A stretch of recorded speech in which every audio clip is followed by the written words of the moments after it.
record in the matter of the liquor license application for Full Drink Sunday Sidewalk Cafe in the 3 a.m. Davidson Hotel Company, LLC, at 811 Spruce Street, doing business as the Westin St. Louis. President of the hearing is Ms. Mildred Bell Gibbons, the Executive Secretary for the Excise Division. Mr. Joe Kelly, agent to the applicant. Miles McDonald, the Excise Commissioner for the City of St. Louis. Okay, you're familiar with all this, Mr. Kelly. Yes, sir. Okay, the first thing we're going to submit as an exhibit is certified copy of St. Louis City Ordinance 71819. Do you have any objection to the introduction of that ordinance? No, sir. The next thing is the file maintained by the Excise Division regarding the applicant. Any objection to the introduction of that file? No, sir. And the next thing is the results of the investigation conducted by the Excise Division regarding the requirement for a simple majority of signatures in categories of property owners, qualified tenants, occupants within the petition circle. Any objection to the introduction of the results of that investigation? No, sir. Okay, as far as property owners goes, there's a total of 4 in the area, majority of which is 3. And the applicant submitted 3 valid signatures in that category. The next category, tenants, occupants, there's a total of 10 within the petition circle, majority of which is 6. The applicant submitted 8 with an overage of 2. So everything is fine as far as the requirement for the signatures go. This time, I am approving the application.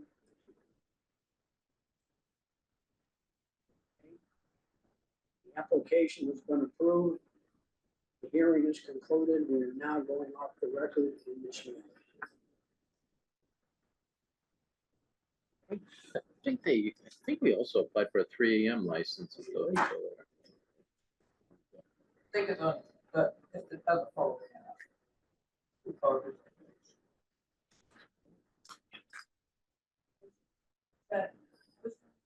Two folders. For Weston. Oh, really? Oh, I'm sorry, it's all in the same folder. I apologize. I'm thinking about the gas piece. It just doesn't make sense. Yeah. Let's see.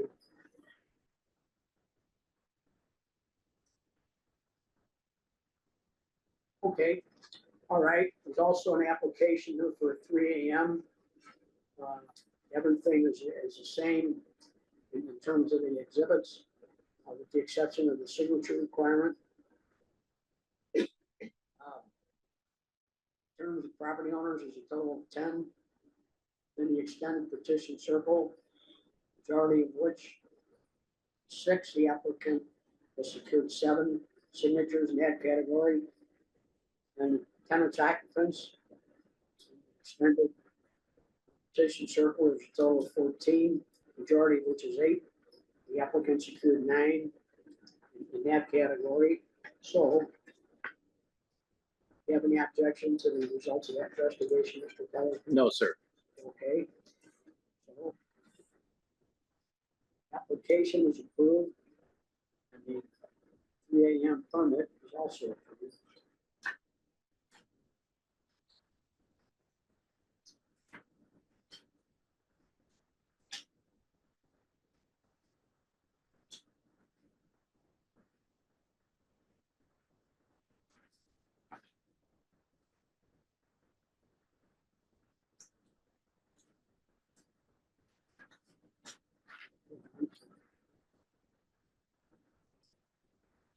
I don't see anything here. Sidewalk cafe. They turned over the board, right? So, I mean, like the application. Okay. Well, as long as it's there, I think so.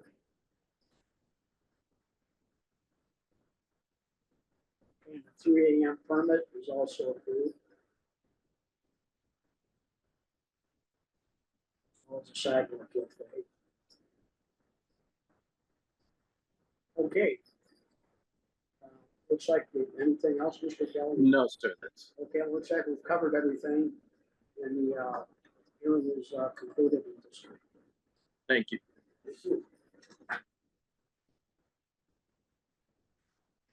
Yeah, I'll take that back over.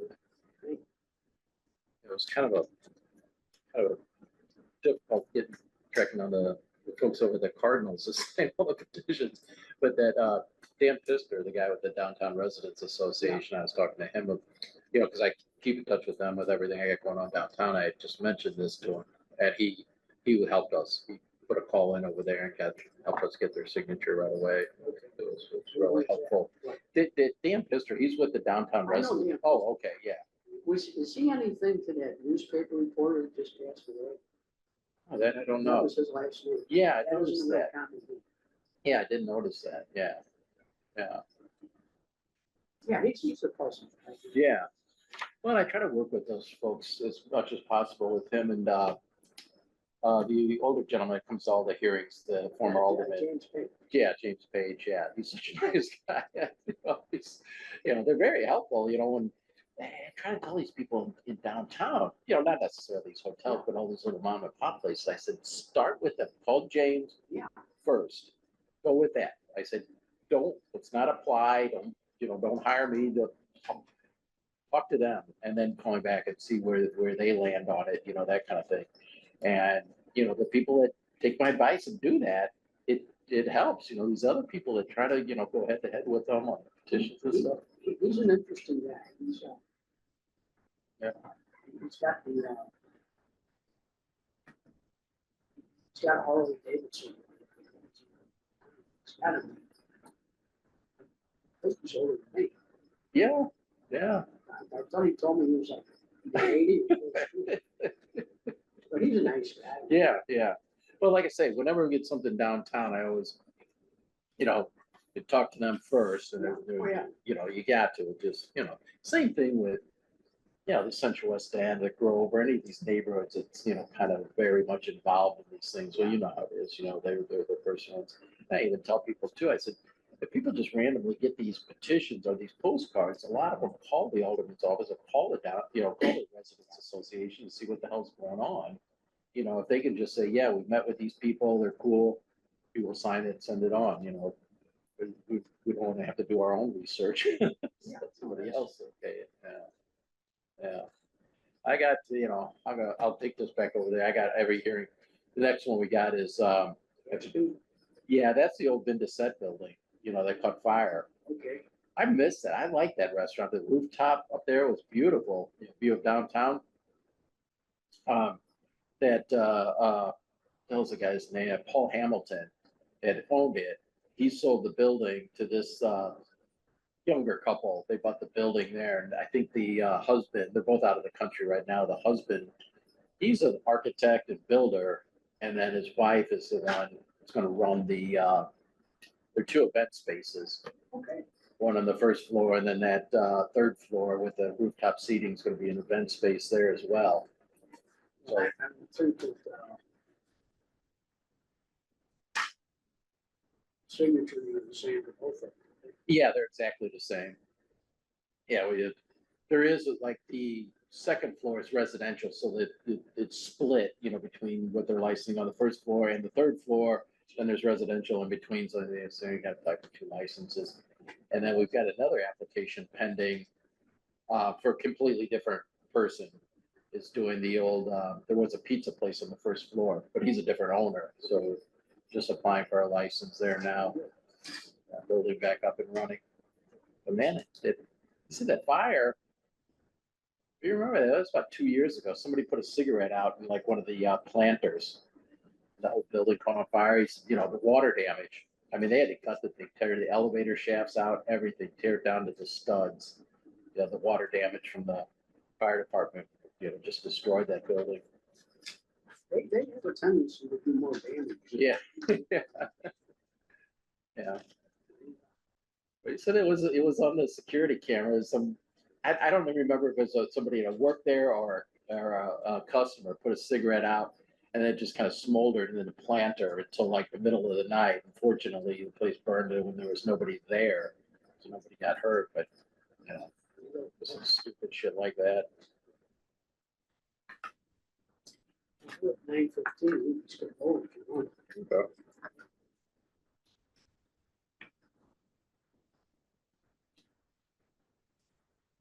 Okay, now on the record, I think they'll do stuff for the.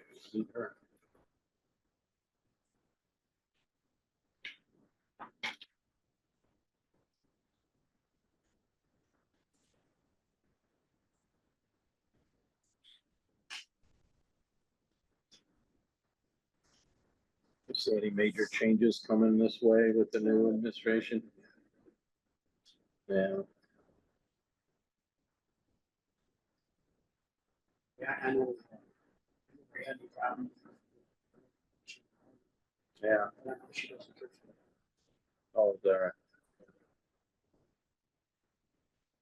I remember early on, about a year ago, when we first sat down to have an informal meeting about that new Yeah. wood bill. A couple of the older persons were there. It's very informal. And she showed up. First thing, we went around the table. First thing, she said, the city doesn't have any money to do anything. So if this is gonna cost any money at all, it's not gonna happen. Yeah, it took over public safety. For a long time. Yeah.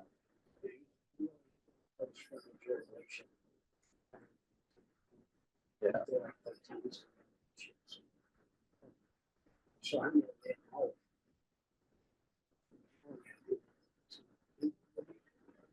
Yeah, I'm not seeing how.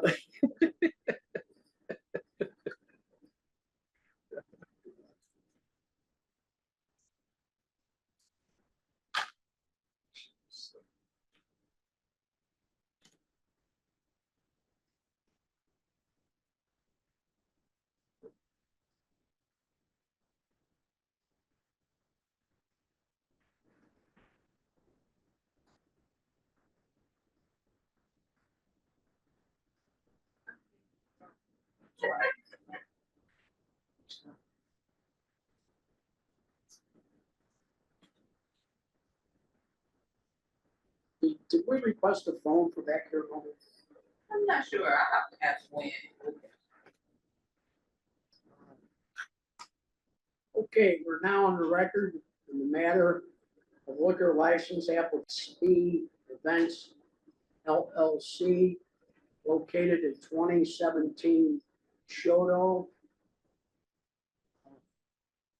This would be, this is what, Joe, for the first floor? Yes. Okay, this is for premises on the first floor, suite 121 through 123, and the same street address for the premises on the, is that the third floor? The third floor, yes, sir. For premises on the third floor at the same address.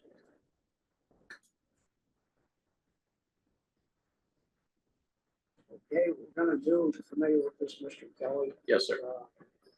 Introduce certified copies of Central City Ordinance 68536, which governs the issuance of liquor licenses within the city of St. Louis. Any objection to the introduction of that ordinance? No, sir. Next thing is the files on both of these premises. Any objection to the introduction of these files? No, sir. Next thing is the results of the investigation conducted by the excise division regarding the requirement for signatures, simple majority, majority property owners and majority of tenants occupants. Any objection to the introduction of the results of those investigations? No, sir. Okay. The numbers will be the same because it's the same building with different licenses on the first floor and on the third floor. So, if you have any objection to the introduction of those files? No, sir. Okay. So the first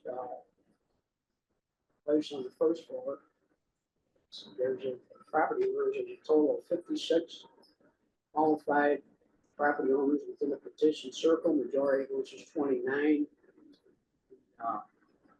Applicant submitted 36 valid signatures, the over is 7. Next category is qualified tenants occupants. There's a total of 51 within the petition circle, majority of which is 27. Total of tenants occupants assigned is 31. with an overage of 4. That's for the premises on the first floor. Any objection to the results of that investigation, Mr. Kelly? No, sir. And the investigation conducted of the premises on the third floor, exactly the same numbers. Any objection? No, sir. Okay, No objection. all right. That having been said, now approving both applications.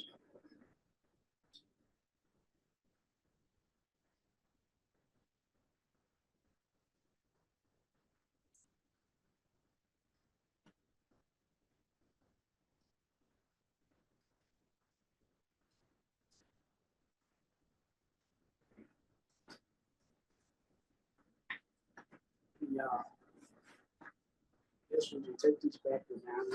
Sure. I'm trying to just, I got a protest petition here, starting with 10. How much get rid of it. So, these things are-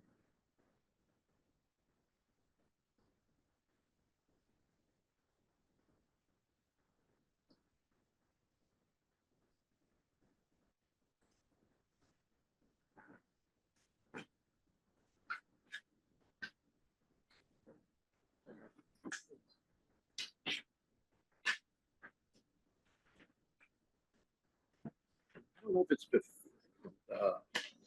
before or after your next hearing. I got the one in Soulard.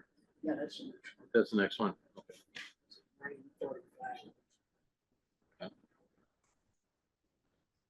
Ready to wait on that one for a little bit? Yeah. Okay, I think he's over there. So I can get, Sure. in fact, you would take those up, the two I just gave you, let me look at them. I gotta send something down to public safety. Okay. I wanna make sure they send it. Sure, sure. Do you want one of these back? No. Okay, I think these were. First one, right there. So the very first one. Oh. Yeah.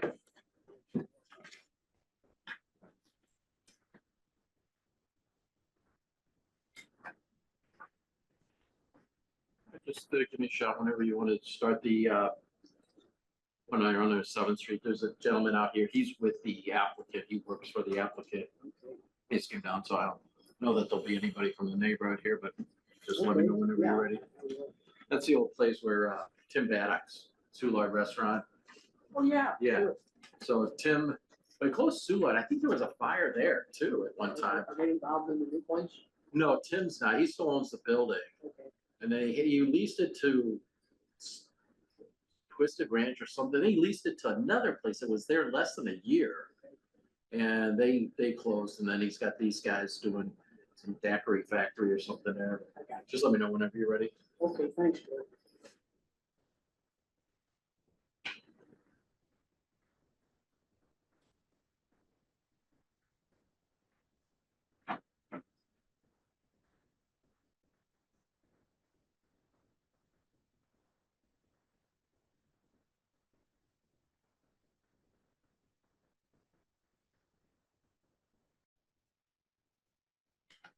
I'm ready. Okay, we're now on a record of the mayor of a liquor license application for Stewart Southern Classic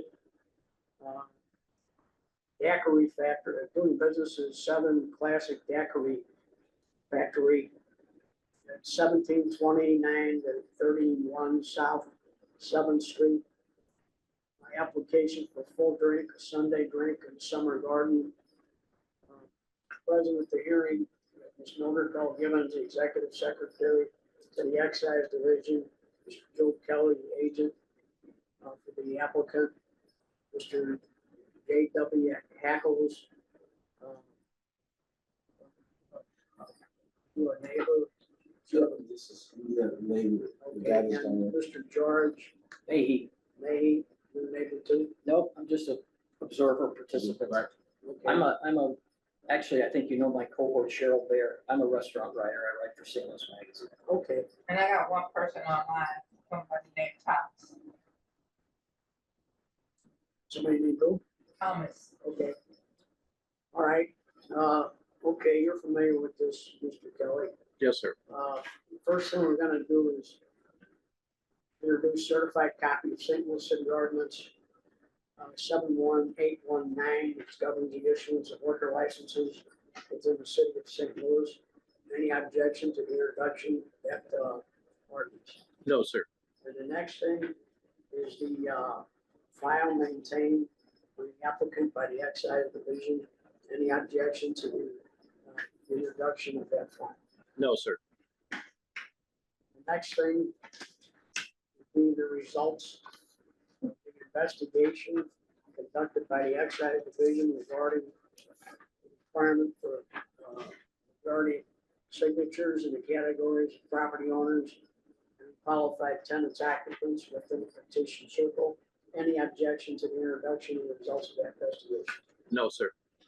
Okay.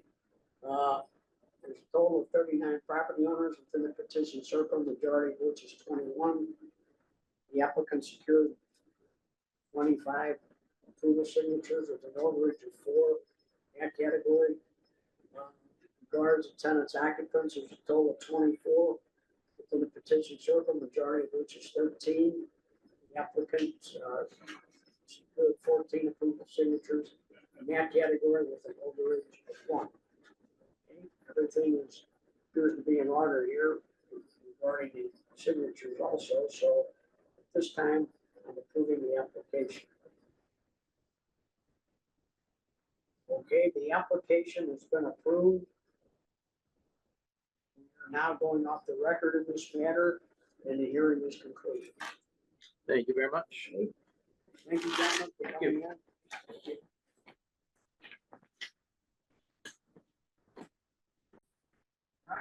All right, good morning, everyone. My name is Tom Yarbrough. I'm a hearing officer for the City of St. Louis Excise Commission.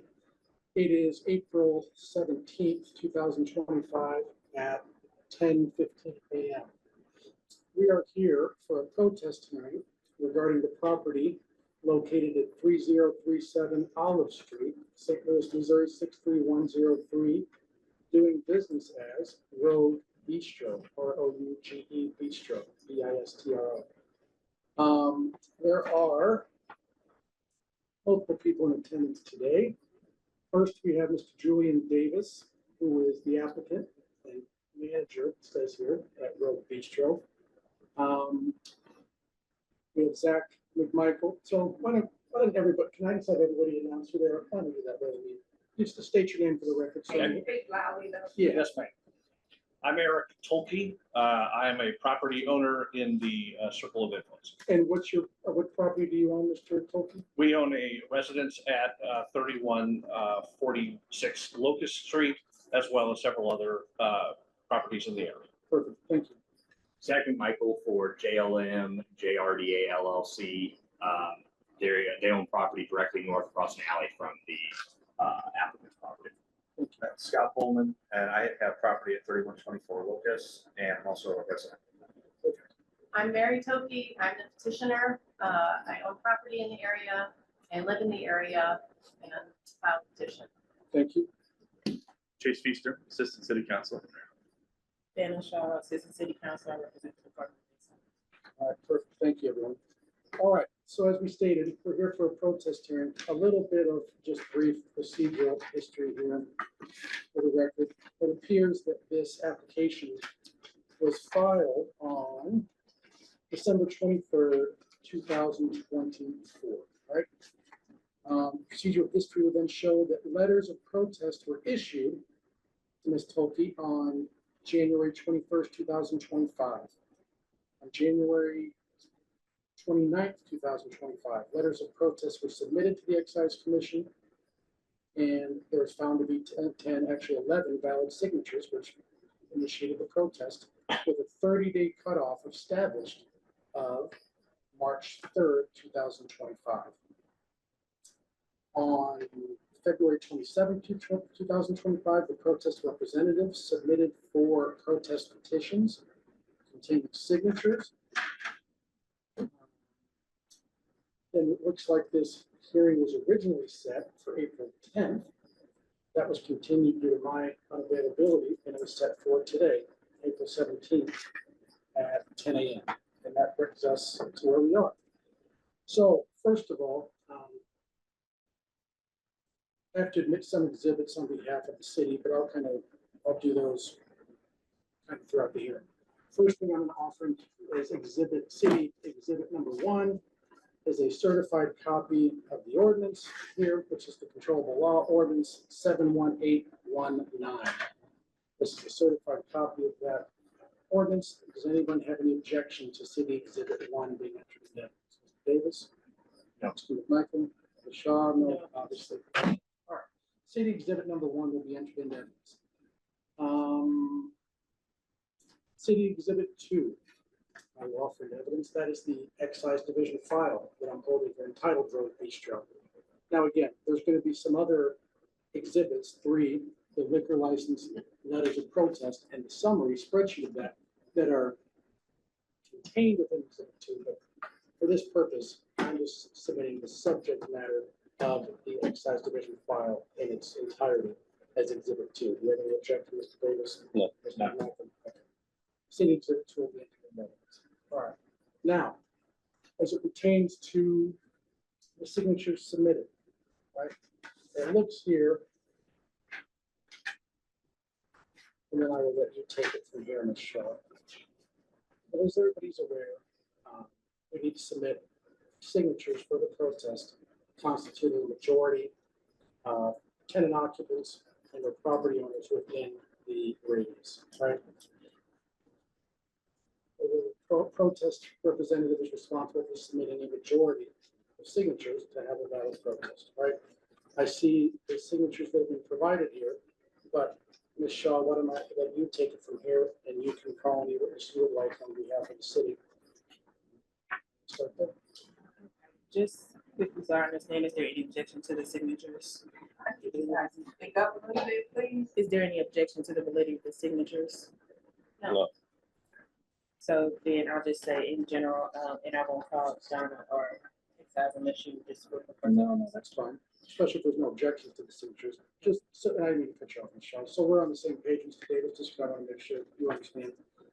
Ms. Shaw is asking you that anything. I know you've been through this process, so you probably know more than I'm just trying to be clear. That Ms. Tolkey was required to submit signatures constituting the majority, right? Property owners who live within the radius circle or tenant occupants, right? And she submitted certain signatures on these protest petitions that the excise committee, or the employees of the excise commission investigated those signatures as to whether they were valid, right? And there's various reasons, just like when you probably submitted your signatures, there's various reasons that they can be deleted, which are marked here in a column on this form. Seen in the past, right? Okay. So just you understand, you said you no objection. You've reviewed these signatures. You know the reasons why some are deleted and what some weren't. And Yes. you've reviewed this information. Yes. Okay. Cool. That's all I'm trying to make sure. Ms. Shaw, please continue. So there was a protest that was initiated under excise code 1408-110. And to initiate a protest against the issuance of a liquor license, protesters must submit liquor license letters of protest, petition signed specifically for a property owner under 1401-354. Because this protest is against a restaurant, bar, tap room, microbrewery, or group pub. A successful protest was initiated. The burden of proof then shifted to the applicant. And the applicant in this situation did not get a majority of signatures to overcome the protest. We're not required, we're not calling any investigators because there hasn't been any objections to any of the signatures here. Okay, No, I'm just telling her she poured it to the table. all right. So state that again, Ms. Shaw. I'm sorry, your last point. There was a successful protest against Rouge Bistro. All right, so do you understand that, Mr. Davis, that Mrs. Shaw is basically stating that, hey, Ms. Tolkey was required to submit the majority of signatures. The Excise Commission's investigation after those signatures were submitted found that she had that there was 28 property owners, tenant occupants, I'm sorry, within radius, the majority constitutes 15. She submitted 25 signatures. Our investigation removed 10, leaving her with 15 valid protest signatures. That wasn't right on the cutoff line to be a majority. Right. And you were aware of that. And then, as Ms. Shaw just stated, you were not able to obtain any other signatures that would I mean, was that short? your cause. Let's see here. Protest, petition. Protest, petition. It looks like you submitted a total of 9 signatures, 4 of which were removed, leaving with a total of authentic signatures of 5, which would be 10 of the. So that's pretty short. Well, but Okay. Same thing. I don't know if you reviewed this document where it shows. Now, it's not, even if you had these 4 not deleted, it still would have been short Right. of the majority. But just for the record, there was 4 that were removed here. I believe one was for not being a resident. The second one, Susan Logston, was signed multiple times, it states. Same thing with the third one, Amanda Hellman. It says signed multiple times. And Christopher Ryan, 3029 Locust Street, it states it was not a valid business for a license collector. Oh, Okay. So that's why that was the justification for those 4 being removed. So it wasn't that it wasn't like the signature didn't match or that they couldn't leave a phone number. It wasn't issues like that. It was pretty cut and dry issue. Gotcha. You Okay. sign more than once, or you're not licensed, you're not a listed business for the license plate. You know what I mean? Mhm. So just from your point of view, at least it was, I would be more comfortable those being the reasons than they didn't leave a signature and they didn't pick up on the call. Right. So I think those were pretty valid. So short answer, I'll give you a very long Gotcha. answer. No, Short answer is you were 10 short. okay. Okay, so you can kind of, I mean, do you have anything further, Michelle? You have the city, all right. So, like I said, Mr. Davis, that's kind of, I want to say that's the hearing, right? But the hearing is to establish whether the protest had valid signatures. I have evidence here in the file, which I guess I need to admit those as evidence, that shows that the protesters met that burden. They did submit protest signatures constituting a majority of property owners and tenant occupants within the radius, and therefore they satisfied the requirements of the protest. Okay? Mhm. So in regards to that, I'm going to go over a couple more exhibits that I'm going to enter into evidence. You can object to these, right, as we discussed, and we'll kind of go from there. So these are kind of related to what we just discussed. City Exhibit 3 that I'm going to offer into evidence. These are the liquor license letters of protest, all right? So these, Ms. Tolkien, are what you submitted to the office. Again, I don't need to summarize the documents that much, just for the record, as you can kind of see here. It's just a list of names, addresses, signatures, and phone numbers that Ms. Tolkien obtained on a document entitled liquor license letters of protest, that were the signatures that were submitted on her behalf. Would you like to review any of that, Mr. Davis? Okay. Does anybody have any objection to City Exhibit 3 being mentioned? Mr. Davis, no. Mr. McMichael, no. Ms. Tolkien, no. All right. City Exhibit 3 will be entered into evidence. Finally, what I have is City Exhibit 4 is a spreadsheet prepared by the Excise Division. This is basically a summary of all the signatures that were submitted, right? This is going to be a summary of the signatures submitted by Mr. Davis, but it's also a summary of the signatures submitted by you, Ms. Tolkien, for the protest, all right? I have multiple copies if anybody would like to review it, but that's essentially what the document is. Would you like to review this, Mr. Davis? Okay. Ms. Tolkien, anybody else? All right. The City Exhibit 4 will be entered into evidence, all right? So that is all the evidence I have to admit today. Mr. Davis, do you have anything else that you'd like to submit as evidence or anything else you'd like me to consider today? Mhm. Okay. Michael, no. Ms. Tolkien, do you have anything else you'd like me to consider today? Ms. Shaw? Well, then, based upon the evidence that was submitted today, I'm going to find, Ms. Tolkien, that your protest petition was successful, that you did submit valid signatures constituting a majority of tenant occupants and property owners who reside within the radius, that you did submit signatures constituting a valid majority, okay? Because of that, your protest is going to be successful, and Mr. Davis, I think you understand that is going to result in your application being denied. You understand? All right. And you understand that as the ordinance states that when you have an application denied, that it cannot be refiled for 6 months. Are you aware of that? Any other questions you have for me, or anything that I can answer for you at all? No, I've been down this before. Okay. I know the ins and Like I outs. said, we've never met, so I'm just Yeah. trying to make sure that I'm not, you know, Right, I know. rushing through things and just making sure that we're on the same page and that you understand that is important to me, that people don't feel like, hey, wherever you guys say, just walk out here. I want you to Right. understand what Oh, yeah, I do. why, and then, you know, even if you might not feel good about it, I've done it. Make sure you understand. All right. Mr. McMichael, anything you'd like for the record? No, sir. Ms. Tolkien? Ms. Shaw? Yes, just quickly, under 1408 130, I understand that this is under the newer portion. Can't hear you. I understand this is under the newer portion of the ordinance, but would we like to consider whether this would be detrimental to the neighborhood? Would like for me to consider whether. what- Yeah, just under the protest hearing procedure 1408 130, the second part of the hearing shall consider evidence concerning whether issuance would be detrimental to the neighborhood. And I believe it would be just based on the number of signatures. That you're saying to consider whether a future application would be detrimental to the neighborhood? No, just whether, concerning whether issuance of the application would be detrimental to the neighborhood. Let's mean in a future application. You say issuance of an application. I guess that's the language I'm confused about. Okay, I can get to this 1408 what? 1408 130. Ooh, I'll just make sure we're not, you know, I got it right here in front of me, so I should pull it up. 1408 130.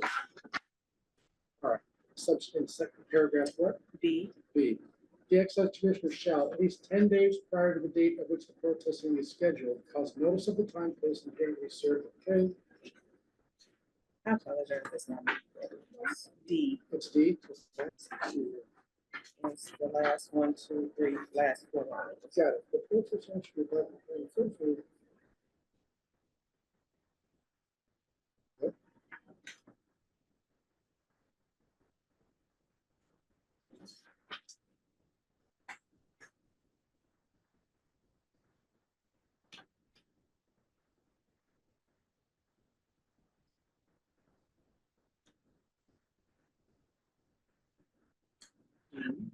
Prior to the initiation of the second phase of the hearing, make any determination as to the sufficiency of the written.